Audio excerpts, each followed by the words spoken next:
Morning, everyone, and welcome to the Power of Positivity, Transforming Your Teaching Approach webinar. My name is Danica Saunders. I'm the event coordinator for SACAP, and I will be your host this morning. Joining us this morning, we have Joas Kopong, who has a BTech degree from the Tshwane University of Technology, a national diploma in technical accounting from the Institute of Certified Bookkeepers, as well as a postgraduate certificate in education from the Varsity College. He believes that finding purpose in teaching involves more than imparting knowledge.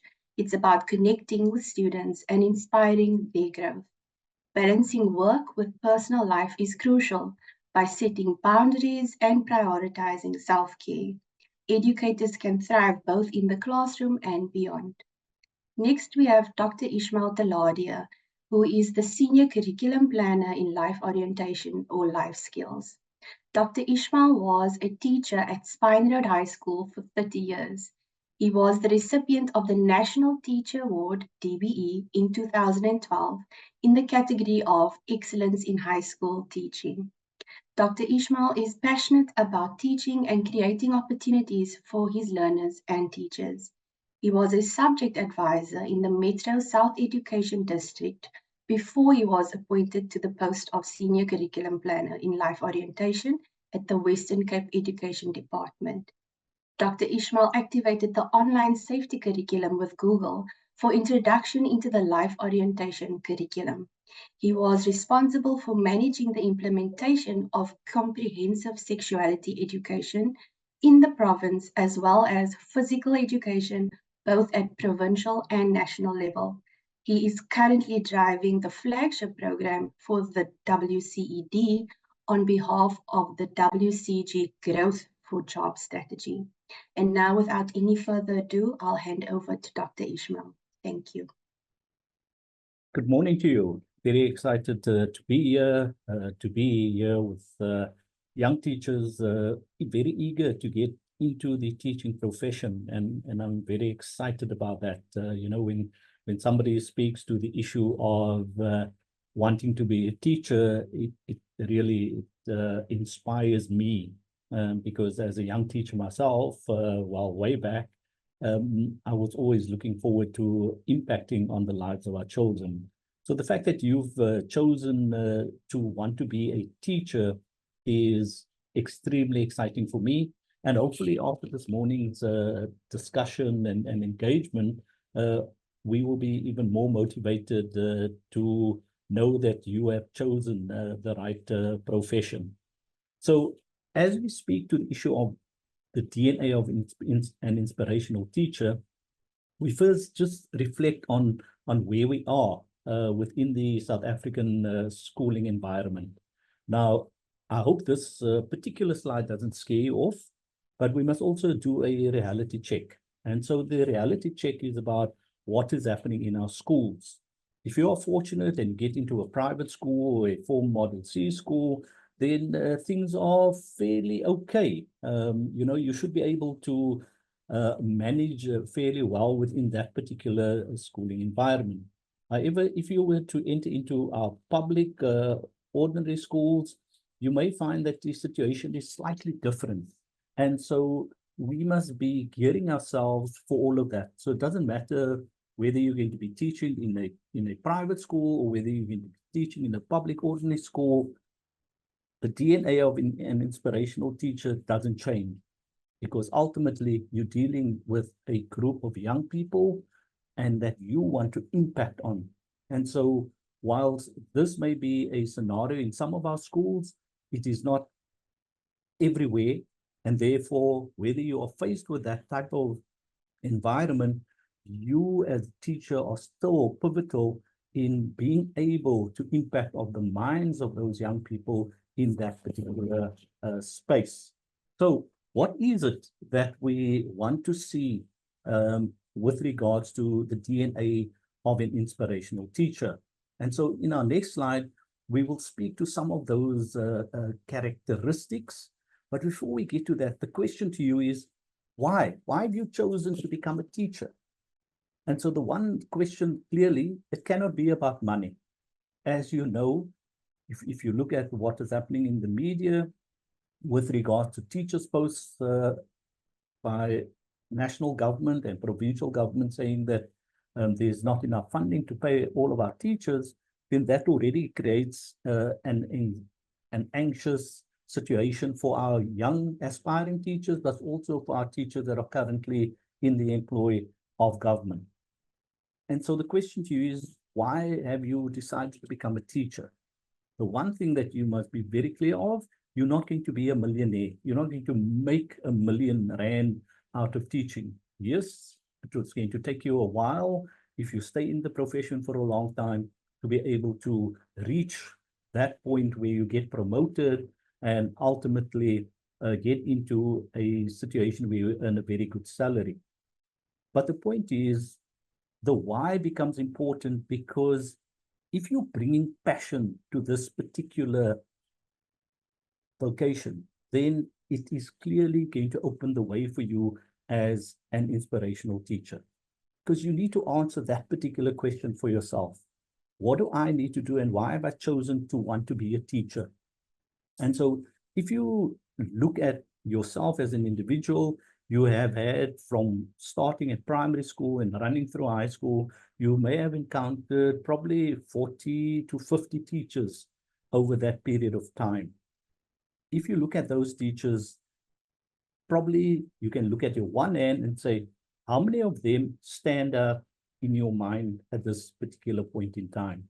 How many of them have really impacted on you as a young person to want to take up teaching as a profession?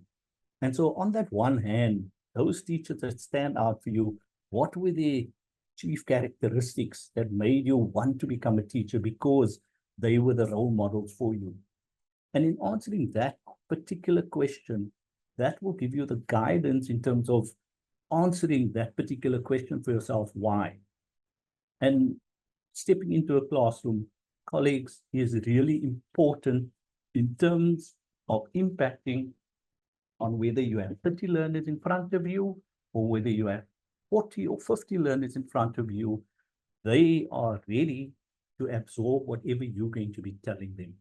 And so note very clearly, your why becomes very important in giving you longevity in the teaching profession. So what are those characteristics that I make reference to in terms of how you're going to impact on those young people? So first and foremost, we look at, you need to look the part as a teacher. I'm speaking to you from an online virtual format, and I'm not standing in front of you, but I would love to be standing in front of you because that's part of who I am. So I want to look the part. You must look like the person that is going to impact on the lives of those young people sitting in front of you. And so when I talk about looking the part, it is whether you're male or female, it is to look professional. And so looking professional doesn't necessarily mean you as a male, you need to be wearing a collar and tie, but you need to look presentable. You need to look confident in terms of who you are and what you're going to be presenting to those young people. The second thing is to bring energy into that space. You must remember those 30, 40 learners sitting in front of you, they have their own issues. They have their own negativity that they may have been experiencing prior to coming to school. So they're looking to you to provide that alternative, that positive mindset. And so you need to bring energy into that classroom. Because if you don't bring energy into the classroom, those learners are going to pick up whatever energy you are going to be bringing into that room. And so when you bring negative energy into that space, the learners are going to feed off that energy. However, if you bring the positivity into that classroom, they're going to feed off that positivity. And so young people are sitting there, they're sponges, they want to absorb what you are bringing to them. And so energy is a very important part of that. Very important is punctuality, where you're setting boundaries for your learners in terms of understanding that this is where I need to be. This is the time that has been set for this particular lesson. This is what I'm going to be doing in this lesson. in order to inspire these young people. You've always got to be prepared. So your lesson needs to be clear, your lesson needs to be focused.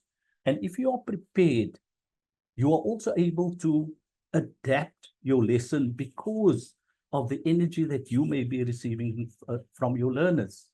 So if your learners are not feeling very good, then even though you've planned your lesson, you could then improvise because you're picking up a slightly different energy from your learners. And so if you're a well-prepared teacher, you've set your lesson, you know exactly what it is that you want to do, but also give you the strength to be able to make the adaptations based on the atmosphere that you find within that particular space. As a teacher, you've always got to stand tall. And so what do I mean by standing tall? It is about showing the learners, no matter what your issues are as an individual teacher, whether it is issues with your boyfriend or girlfriend, whether it's with your parents, whether it's with your spouse, depending on your marital status, or whether it's something to do with your siblings, you never bring that negativity into your classroom because the learners have their own issues. So you've always got to stand tall, no matter what issues you have on your back, on your shoulders that you're carrying for the family. You've always got to look like you, the person that is managing all of that in a very good way. And so your learners begin to feed off that. So standing tall means that you bringing positivity, even though there's lots of negativity within your own life, but you don't bring that into that particular classroom. There may be issues at the school where there's not resources. That doesn't stop you from being able to deliver a top class lesson to the young people sitting in front of you. As a teacher, you must always have the willingness to want to improve yourself, improve by learning. And you could learn from your learners, you could learn from your colleagues, you could learn from teachers in any other space. But there must be a willingness to learn from your side. If you've gone through a lesson that didn't go very well, perhaps just have a chat with one or two learners just to get feedback from them. And so the feedback that they give you will then be able to say to you, I need to adapt my lesson slightly. I didn't handle it well in this way because this is what the learners are telling me. Or you could share your experience with a colleague and get feedback from your colleague in terms of where you've been. It's very important as a teacher to have respect for your learners. And as I've just mentioned, to be able to get feedback from them so that they feel that you have connected with them, that they feel that you respect them as individuals, people that have knowledge. And even though it's not the knowledge where you are at because of your experience, it is still something bringing feedback from where they are at and what they are looking at. And this becomes very important. As a young teacher, I always feel the more you practice, the better you're going to become. And so whenever you get the opportunity to teach, to grab that opportunity, because with consistent teaching, you become stronger in terms of being able to deliver on lessons, no matter what the topics are. Your skill as a teacher keeps improving because you consistently teaching. And that becomes critically important in terms of developing your skills as a teacher. And then very importantly, and people may look at this and say, wow, etiquette. Yes, etiquette is very important. Greeting, smiling, respecting the other person, whether it's a teacher, whether it's a learner, you're showing respect, but you're also showing etiquette. And so let me give you a simple example. The issue of chewing gum.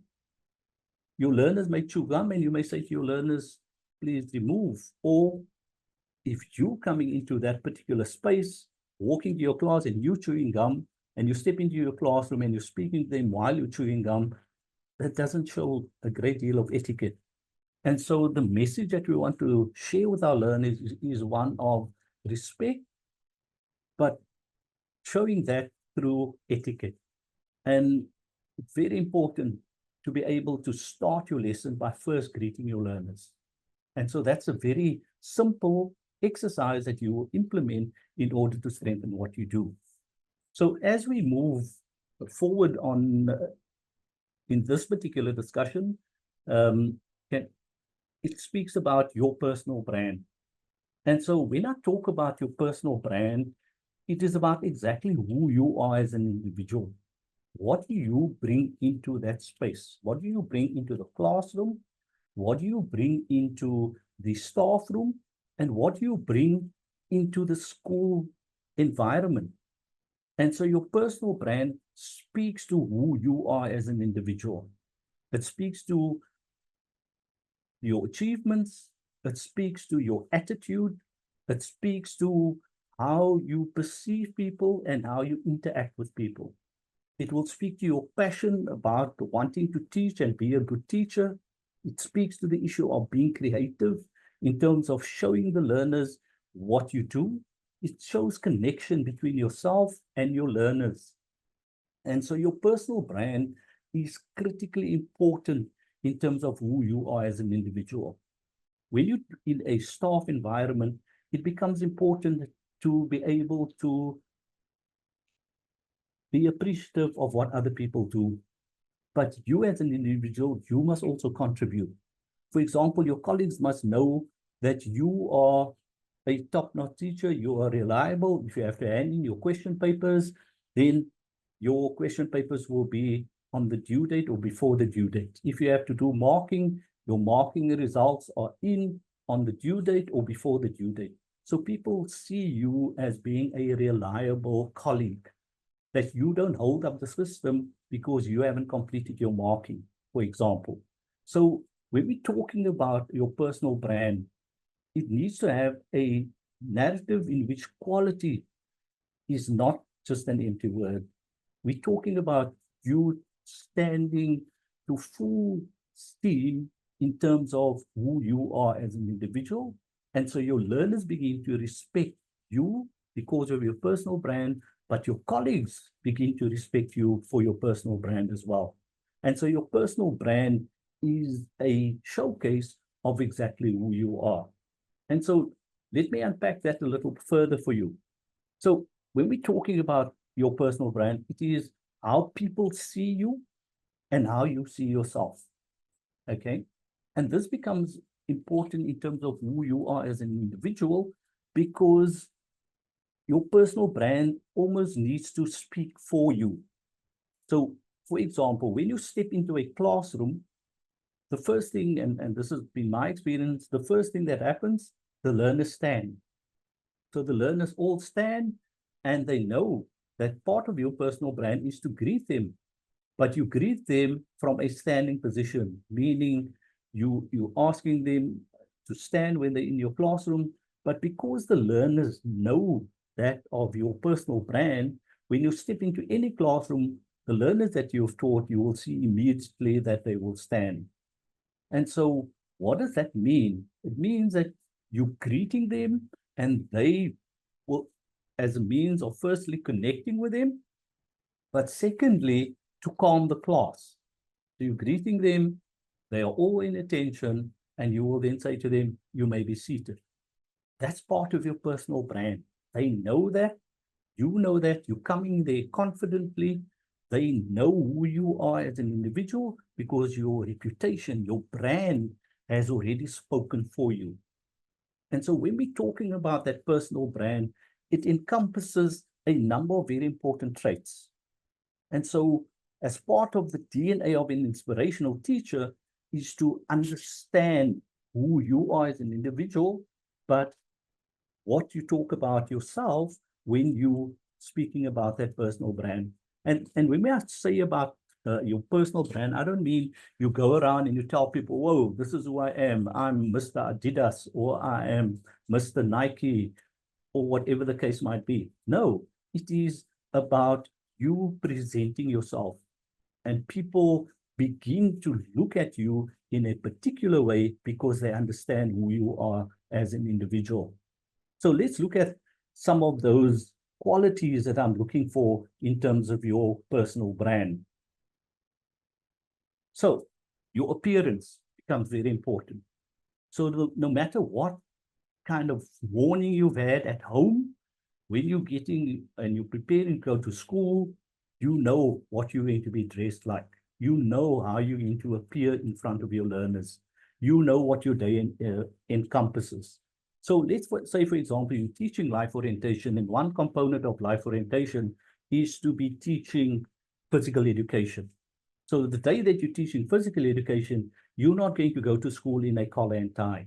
No, you've got to have a tracksuit. You've got to have active wear, because that is the image that you want to present to the learners. Because if you want the learners to participate in physical education, you've got to look the part. You've got to look like a physical education teacher. And so on that day, you're going to be dressed in your active wear. On the day that you're just teaching theory, you're going to be wearing your collar and tie or your smart outfit, but the learners will know who this particular individual is. And so besides looking good, your body language is going to speak to you as well. So when we're talking about standing tall, it is both literal and figuratively. Okay. So when we say your body language, you're standing tall, it's actually standing and looking like you're in charge of this particular process. And so your body language becomes very important, because that speaks to your personal brand. So again, I bring into the conversation the issue of personal issues that may be negative, but you don't portray that when you stand in front of a group of learners. They've always got to see that positivity, because that is what you want to instill in them. You want to create a growth mindset in your learners' heads. It has to be from you portraying that positivity. And so the manner in which you communicate with learners becomes very important. The manner in which you communicate with your colleagues becomes very important. There's always a smile on your face. There's always a situation of understanding and having empathy for the learners, where they come from, but you portray an approach of embracing who they are and how we're going to change things. You're always organized as an individual. You're not coming into your classroom and then having to run back to the staff room because you forgot some papers. Colleagues, when we're talking about being organized, having your brand, part of your brand is to show that you are an organized individual.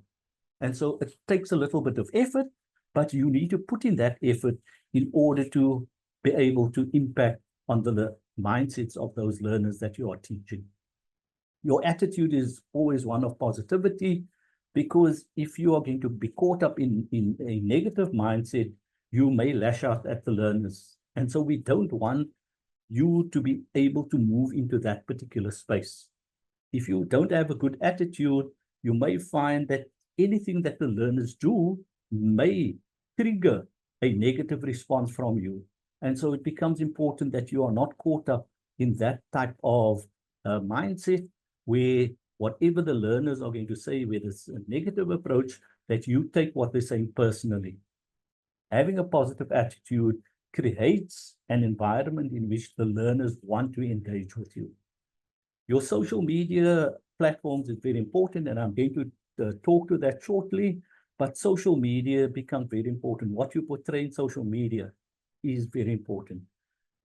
People don't need to know what you're having for breakfast or what you're having for supper. Colleagues, that is your personal space.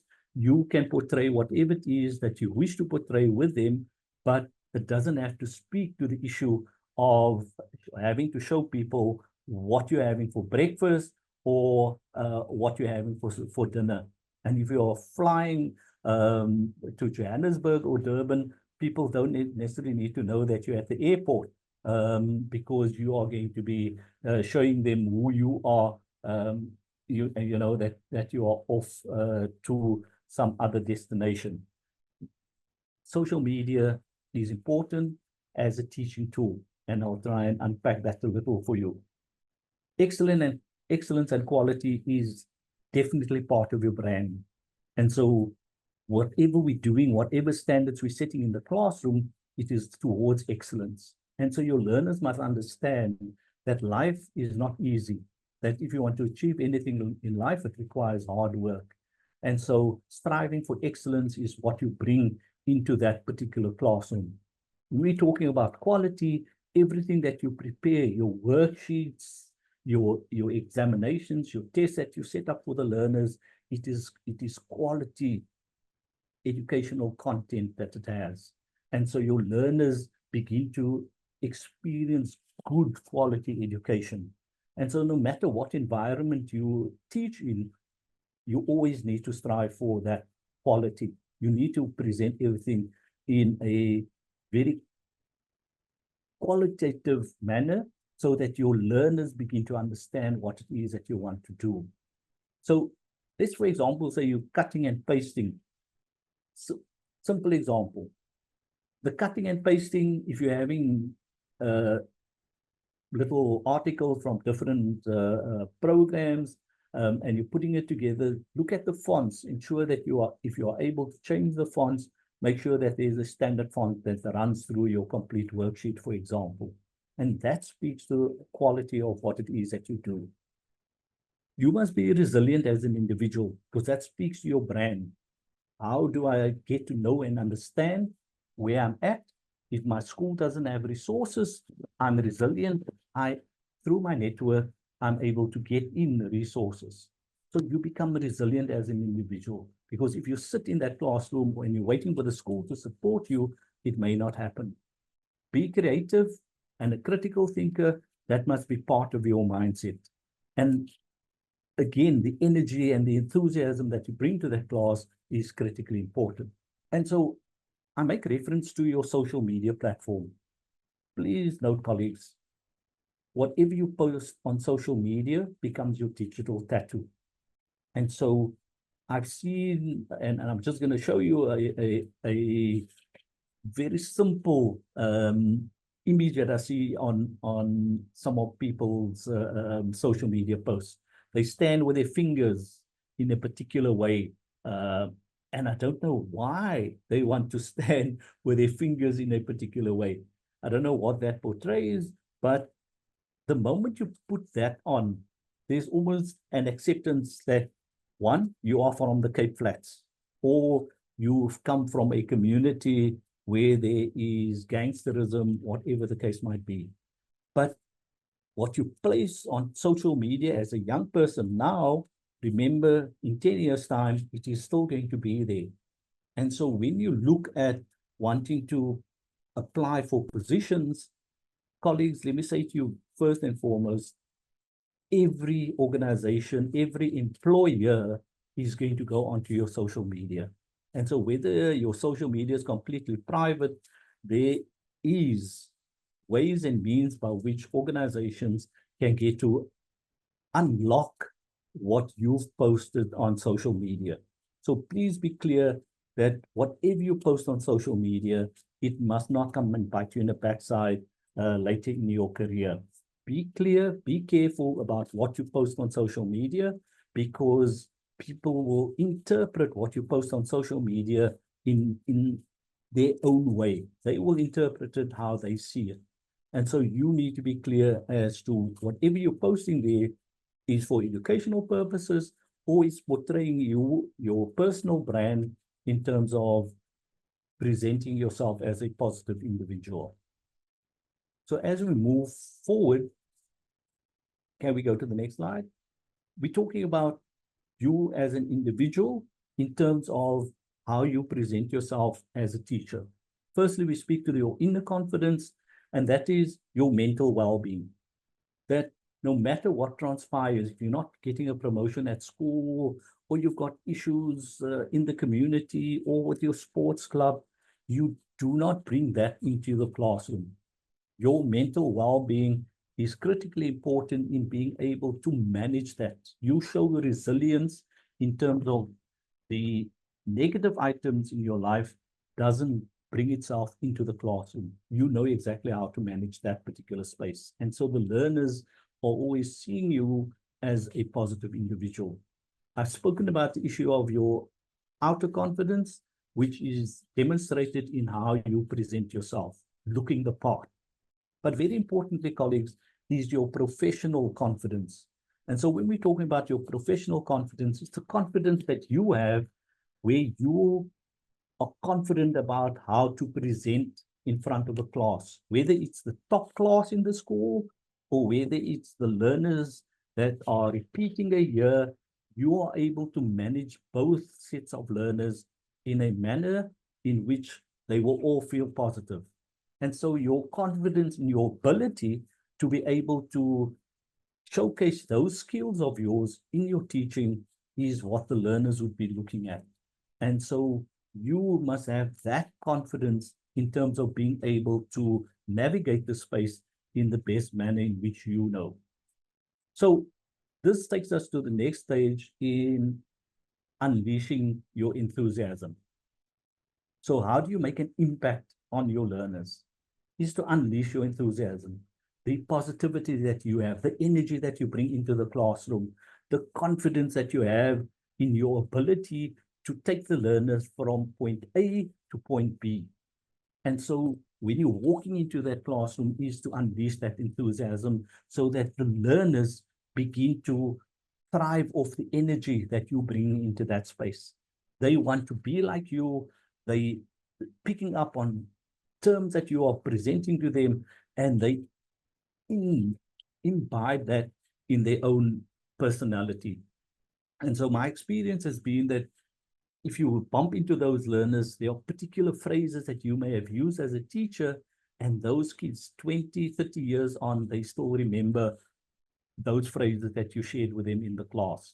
Colleagues, unleash your enthusiasm, because that is what takes these learners to the next level. Be consistent in terms of how you engage with your learners. You cannot be moody one day and the next day you want to be laughing and really being over the top with your learners. You've got to be consistent as a teacher. Your learners know who you are. They know what to expect from you every day.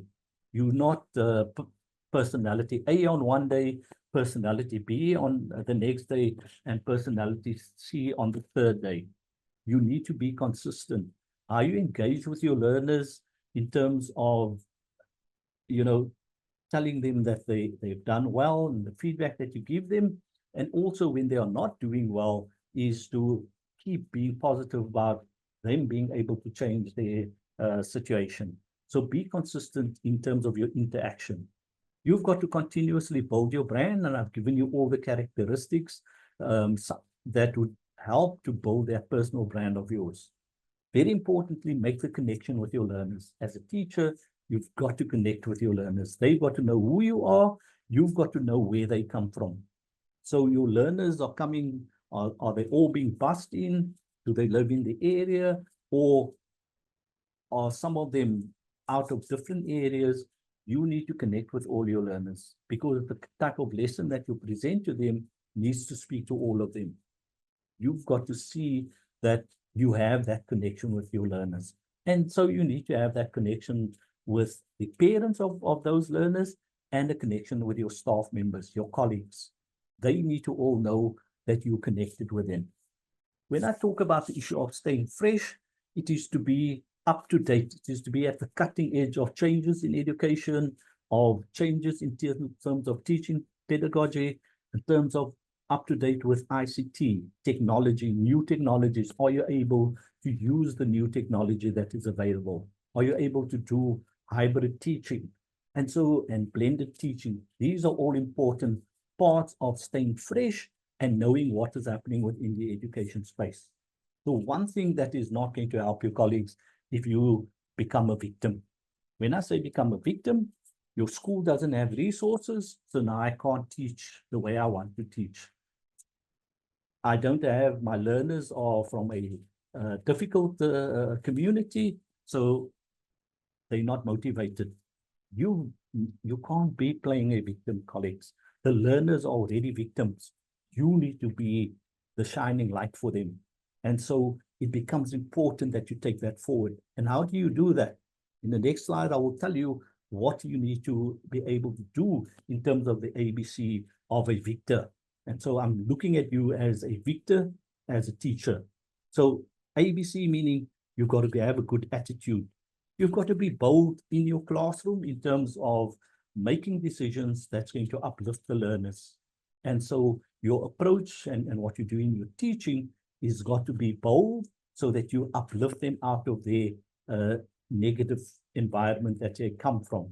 You've got to be courageous in your teaching, colleagues. And so when I make reference to being courageous, I talk to the issue of trying to take the learners to the next level.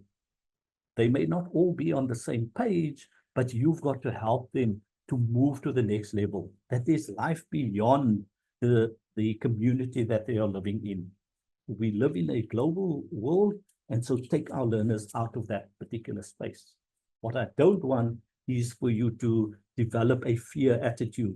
And so if we look at our next slide, we talk about the issue of fear. And so when I talk about that, it is a limiting environment that you find yourself in, where you begin to doubt your teaching abilities. You don't want to implement anything, so you delay. You're not being courageous, you delay the implementation of a new pedagogy. And so you're looking at being divisive in your class because you want to gravitate to the better learners. And so this type of fear attitude is not what we want. So when I make reference to fear, we can say, forget everything and run, or face everything and rise. And the attitude that I want you to adopt is to face everything, all the negativity in the community that you're teaching in the school that you're teaching in, and rise above that, because that is going to take our learners to the next level. Can we go to the next slide? So teach like a champion. And I'm going to come to closure on this. This is Teach Like a Champion. It's from a book by Leonard Nimov. It speaks to what it is that you need to adopt as a good teacher. The essential techniques, the pedagogy that you bring into the classroom, setting high academic standards. No matter where you're teaching, you've got to set high academic standards. We've got to inculcate in our learners a good work ethic. And so unless we begin to lift the academic standards, our learners are going to be mediocre and going to continue and accept that mediocrity is what is in our communities. So we're not looking at 30% as a pass. We want to see 50% and above. And so we begin to raise the standard. Planning that ensure academic achievement. We're speaking to your teaching preparation and structuring your lesson. I made reference to connecting with our learners, and that is part of what we do in our lesson. Creating a strong classroom culture. Again, your positivity, your energy that you bring into the classroom is what is going to change your classroom culture. And then behavioral expectations. Remember, I mentioned the issue of respect. If we set those high standards, we're talking about good etiquette, then the learners will know that they need to uplift themselves. And so we continue in this particular process to build strong character within our learners, and we begin to build trust within our communities. And so the negativity that is prevalent in the community, we will be able to manage that. And then just looking at creating that positive rhythm in the classroom where the learners want to be in your space. They run to be into to your class. They're never going to think of bunking your class because they know exactly what it is you bring into that particular space. Ladies and gents, thank you very much for listening to my presentation this morning. And I hope that you understand when I make reference to the issue of the DNA of an inspirational teacher, that all of you develop that particular DNA so that we can inspire our learners to be the best that they can be. Thank you.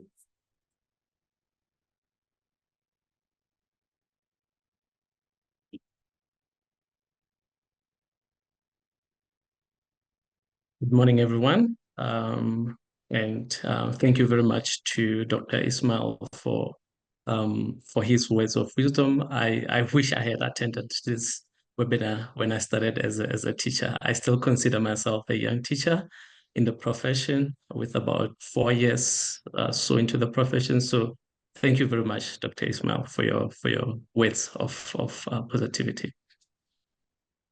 And also thank you, Danica, for inviting me to share my thoughts as well as my experiences on this teaching journey that I have embarked on.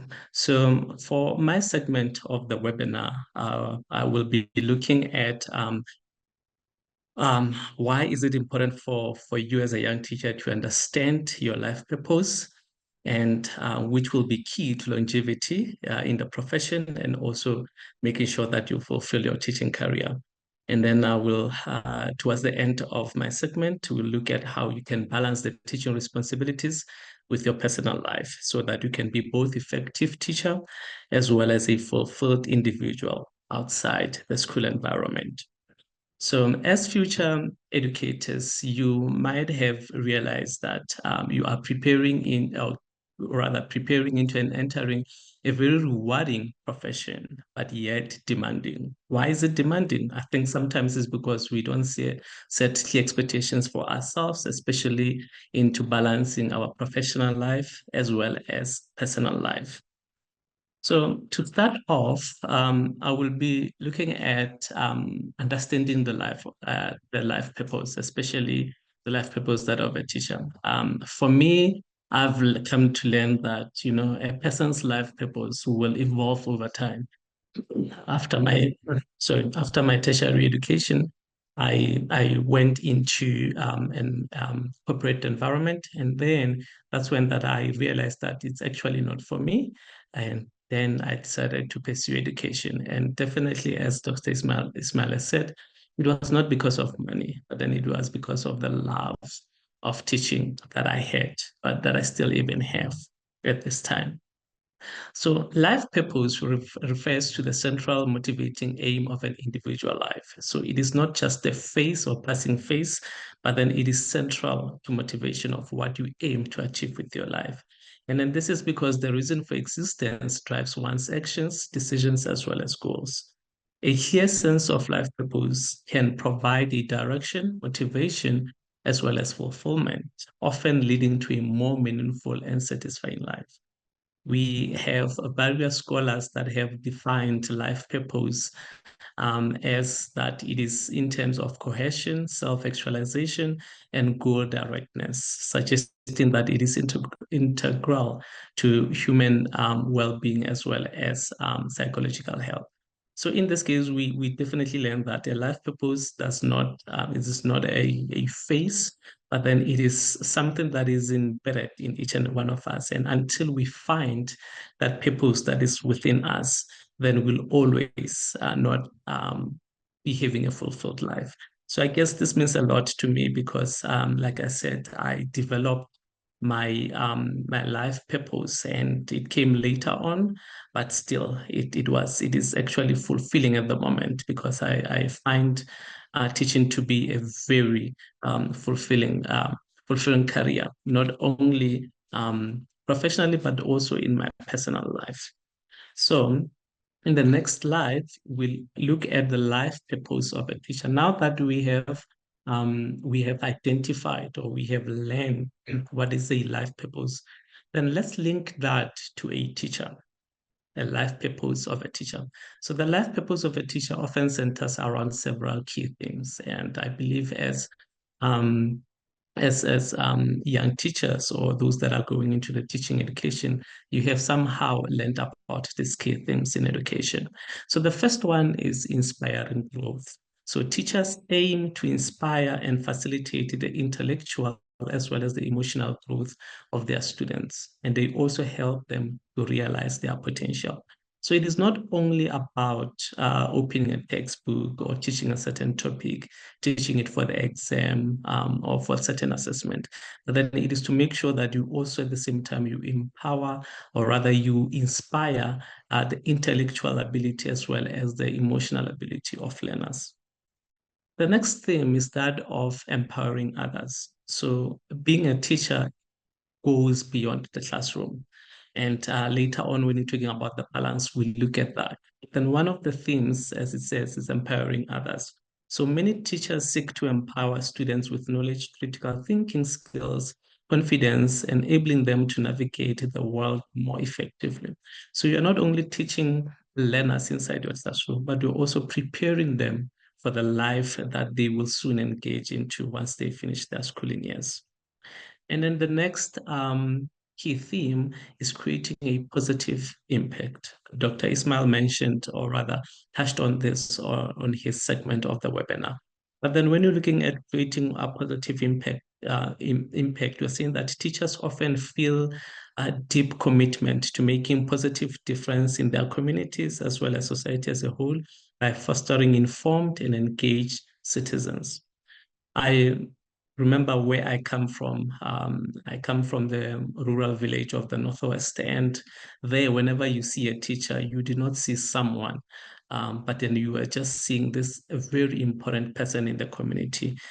So teachers, there are still communities that are holding teachers to high esteem, and that is because we try our best to create a positive impact, not only in the classroom, but then also outside the classroom. The next theme is promoting lifelong learning. I've come to learn about this theme in my teaching career because I thought that once I'm done with my teaching qualification, that was it.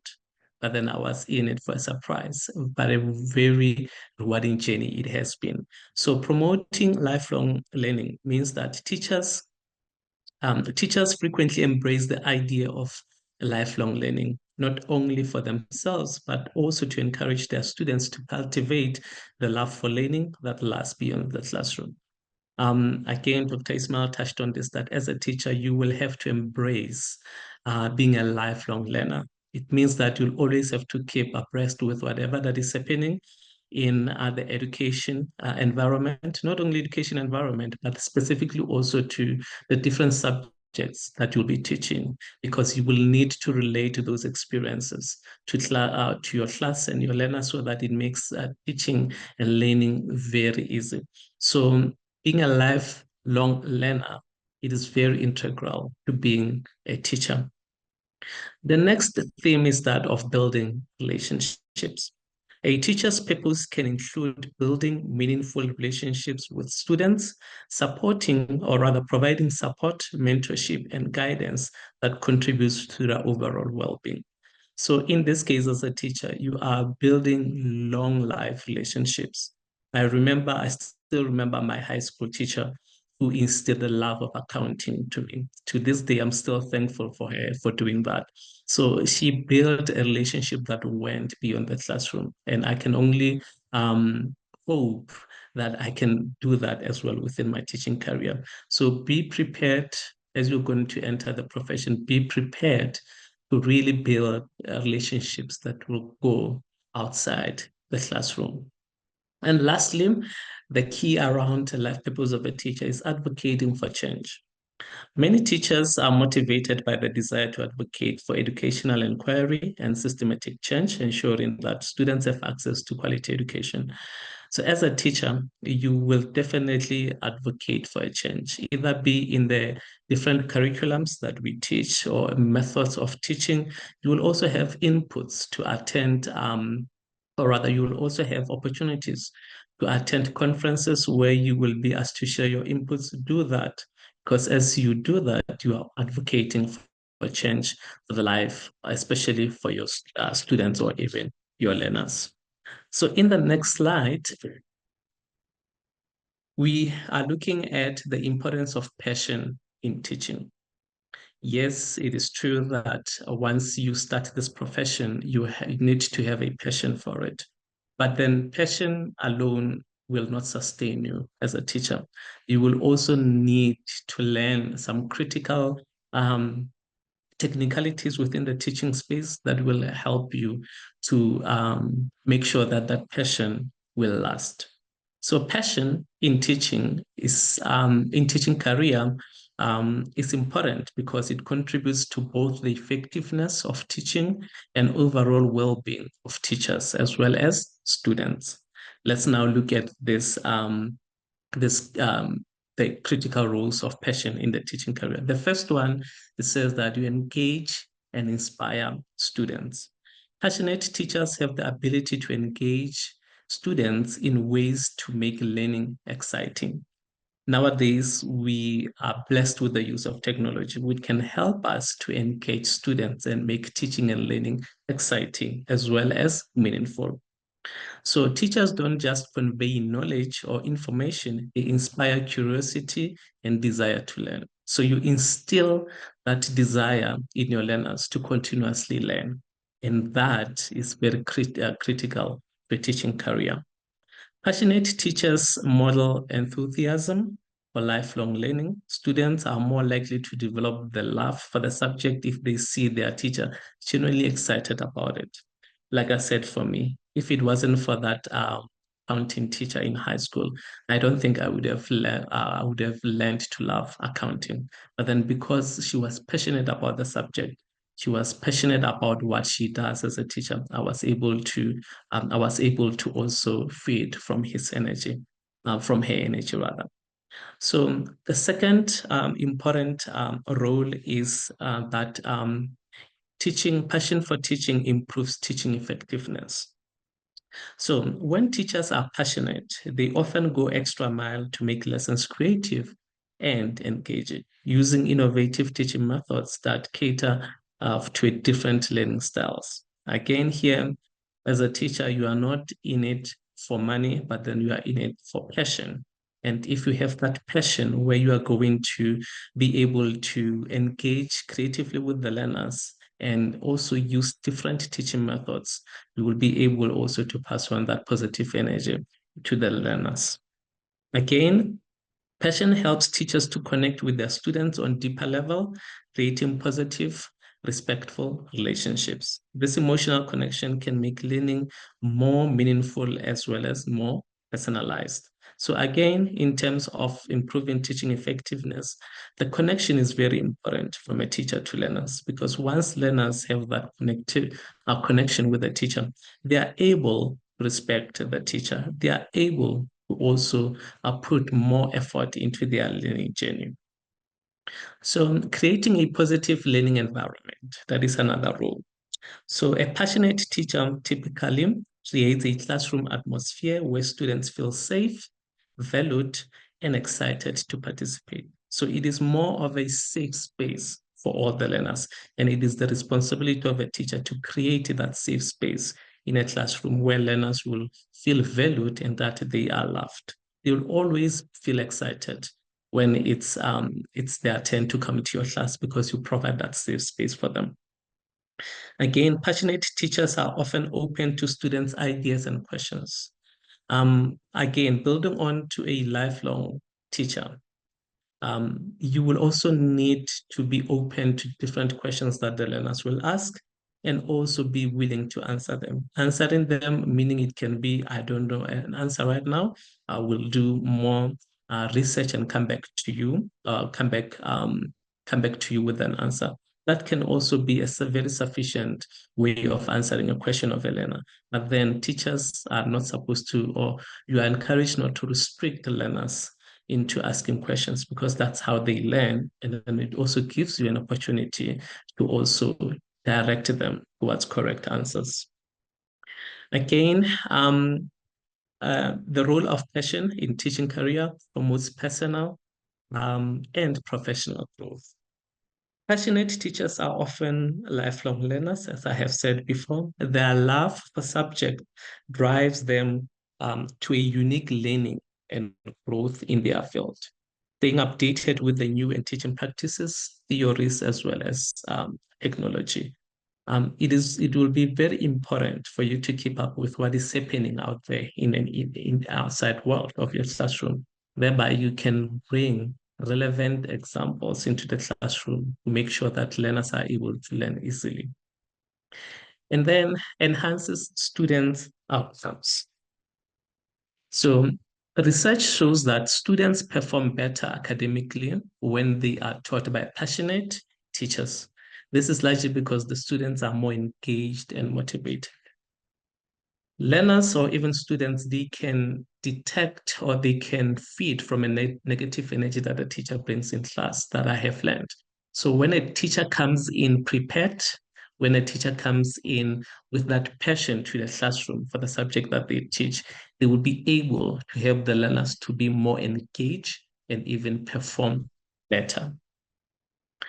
Number 6, it is that passion in the teaching career will prevent burnout and encourages longevity. We will later on look at how we can balance our personal life and the teaching careers that we have, which will also help us to somehow prevent the burnout that that teachers might have. And then this is because previously, when I was growing up, I used to see a lot of teachers bringing work home, and towards the end of the term, they are tired. And I think also if we don't look at ways to improve that, we'll always feel like that, meaning burnout. So we'll look at different ways that can help us to especially avoid the burnout and make sure that we have a longevity in our teaching careers. Again, a role of passion in the teaching career is that it will build a collaborative and energized community. Passionate teachers often inspire their colleagues, contributing to a more energized and collaborative school environment. So if you are a passionate teacher, that will feed off to your other colleagues, which will mean that soon before you know it, your school will have passionate teachers only because of one positive teacher or one teacher who's able to show that positivity, which will rub off to other teachers. And then lastly, we said that the passion of a teaching career is that it will leave a lasting legacy. Passionate teachers leave a lasting impressions on their students, often being remembered for their influence long after students have left the classroom. In my short teaching journey so far into teaching, I have learned that to be true. I have a couple of learners that have matriculated already, and I still keep in touch with them, mostly because I believe it was of the passion that I had for my subject, and then also I instilled that in them to love learning. So know that as you're going to enter the teaching profession, you will definitely leave a lasting legacy in the learners if only you are passionate about your teaching career. So passion is the lifeblood of a successful teaching career. It is not only it does not only energizes the teacher, but also creates a ripple effects that benefit learners, peers, and the broader educational environment.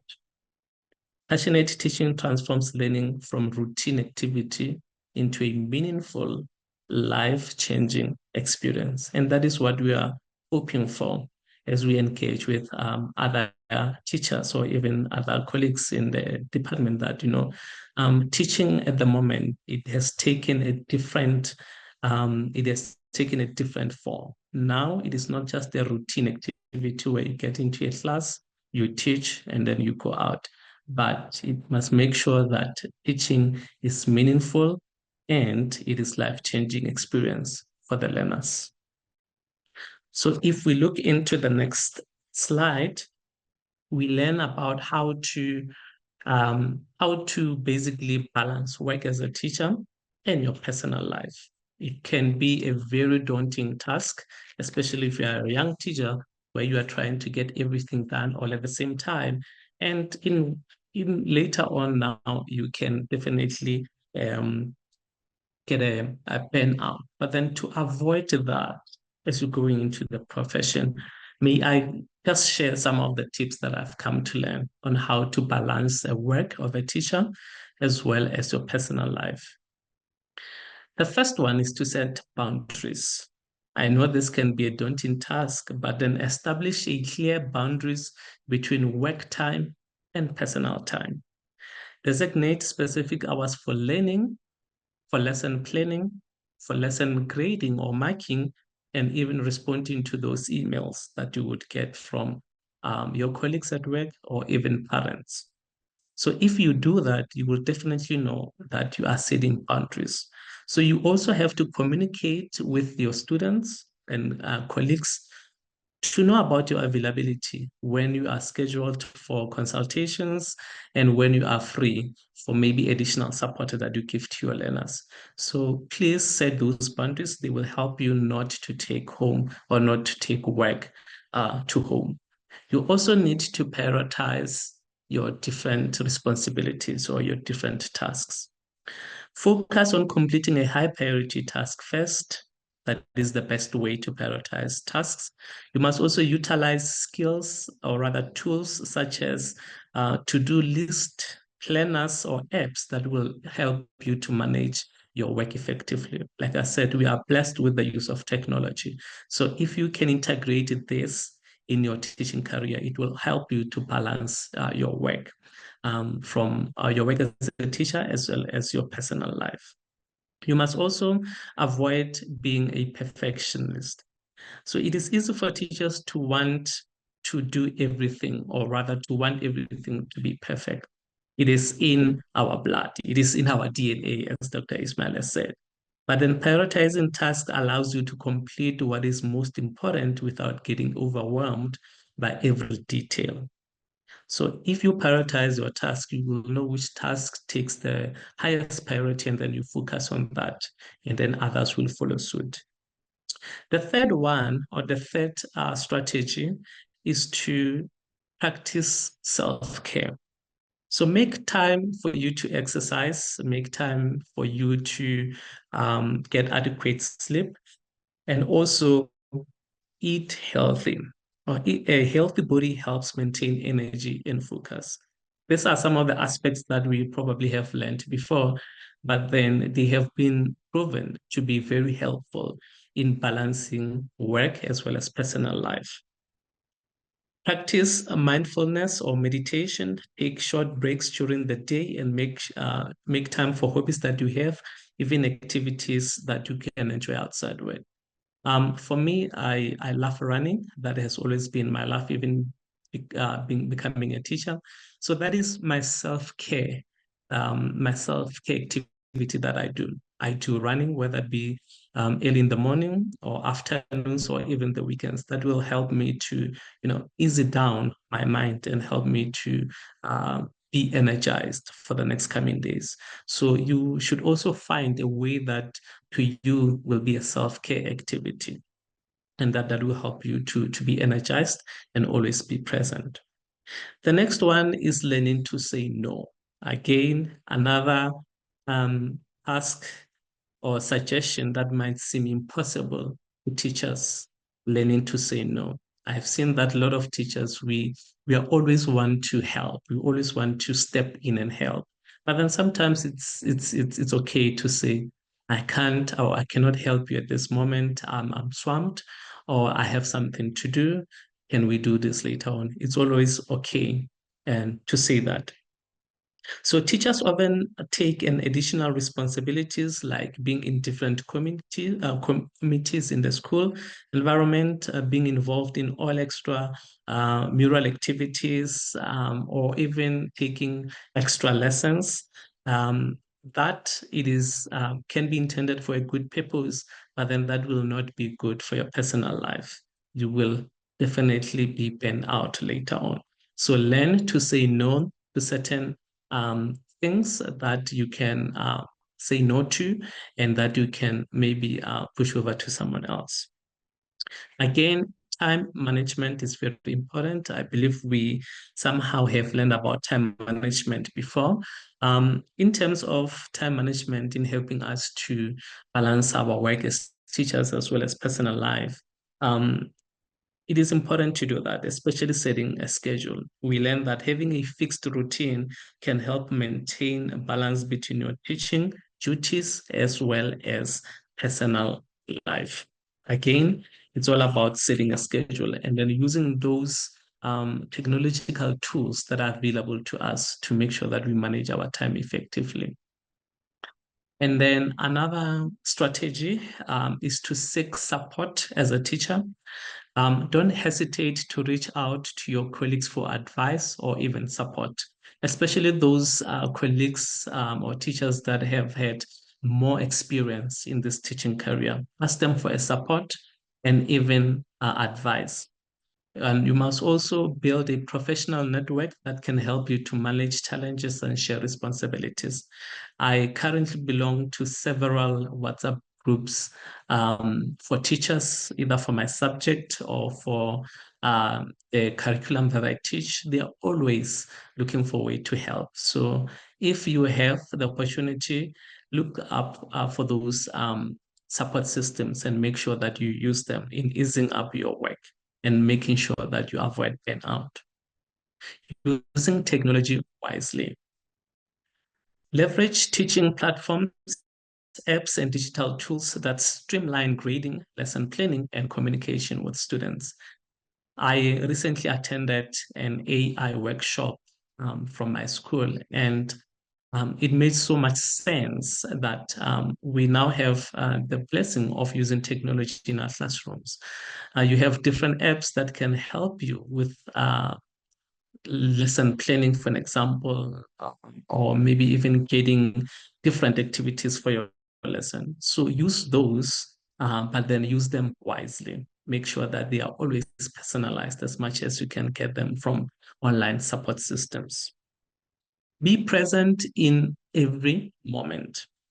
Be fully engaged in teaching and professional duties during working hours to maximize productivity. Make sure that if the school, your contract says that you leave at 3 o'clock, you're going to leave at 3 o'clock, even if you are done teaching by 2 o'clock, the hour that you have, make sure that you maximize on all that you need to do, especially your admin duties. Make sure that you maximize that optimally. That will help you not to take any work with you later on. Establish rituals for transition. Create rituals to signal the end of your workday, such as clearing your desk, making a to-do list for tomorrow, or tutoring off notifications. Again, if it is advisable by your managers, you can even turn off those WhatsApp groups from work when you get home. This will help you to transition from your workspace into your personal life. And like again, I said, you must make sure that that is proved by your managers at work, whether you can do that. If there's any emergency, they know they can reach you or they know they can reach you. But before you do that, make sure you clear that off with your managers. But then when you transition from work to your personal space, there must be a clear indication of that. And then lastly, reflect and adjust regularly. Now, all of these strategies, they can apply to me, but then they cannot apply to someone else. That is why we have reflect and adjusting regularly. Take time to reflect on your work balance regularly. Ask yourself what is working and what is not working. And for whatever that is not working, you can put it aside and then implement whatever strategy that will be definitely helpful to you as you try to balance your work as a teacher as well as living your personal life.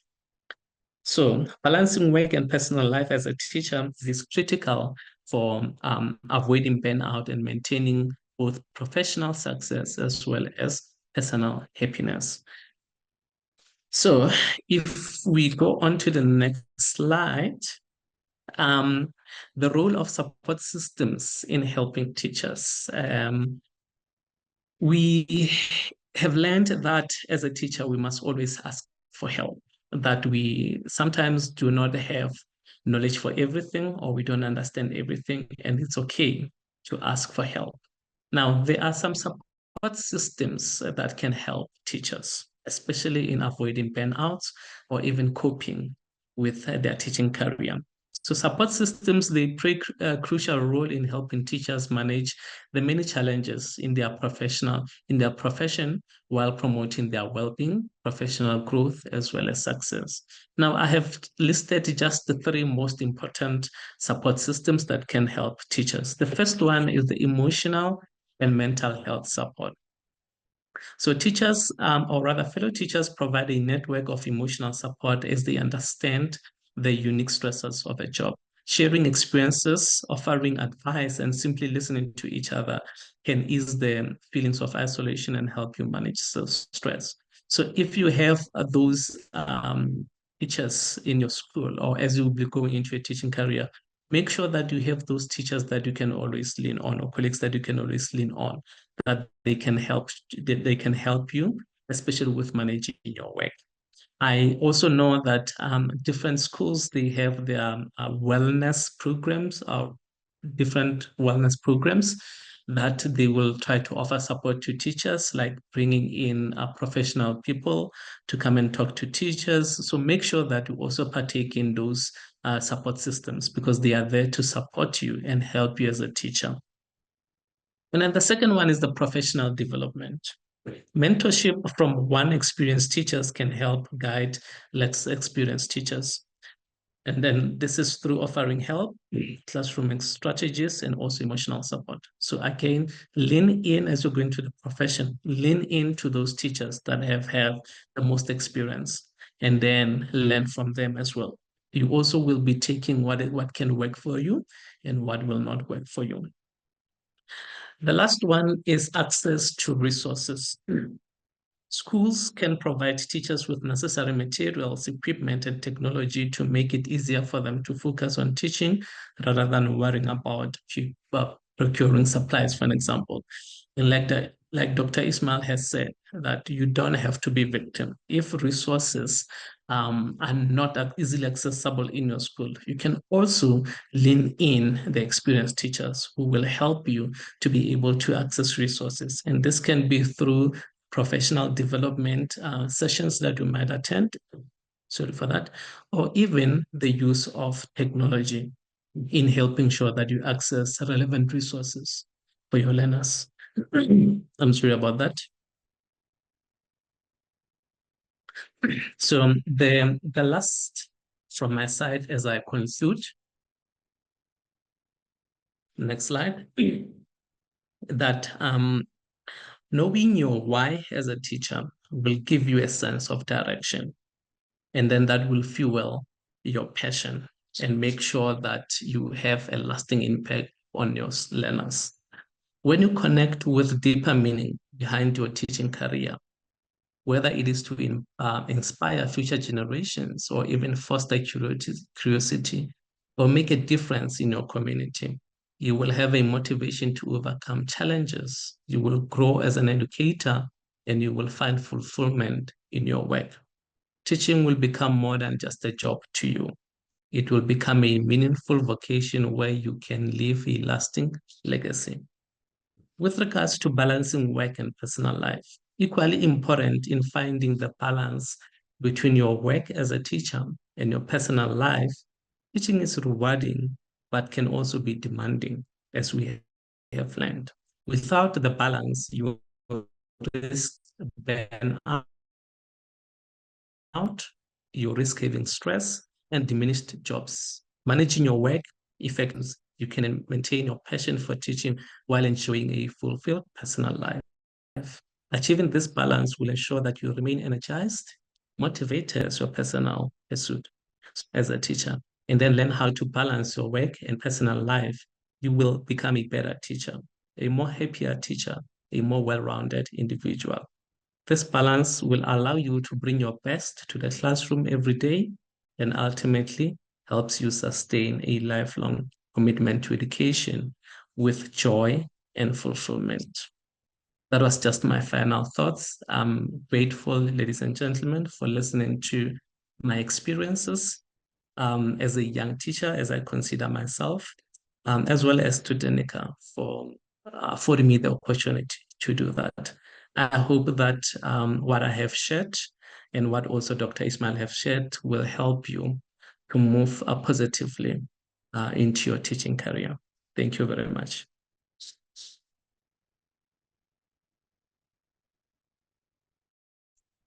Thank you to Joas and Dr. Ismail for sharing such wonderful information and insight. Please do follow us on our various social media channels to stay up to date on upcoming events, program launches, and to see the recording to this webinar. Thank you once again to our attendees and our wonderful speakers joining us this morning. We hope you have a wonderful day further. Thank you so much. Thank you. Bye-bye. Thank you. Bye.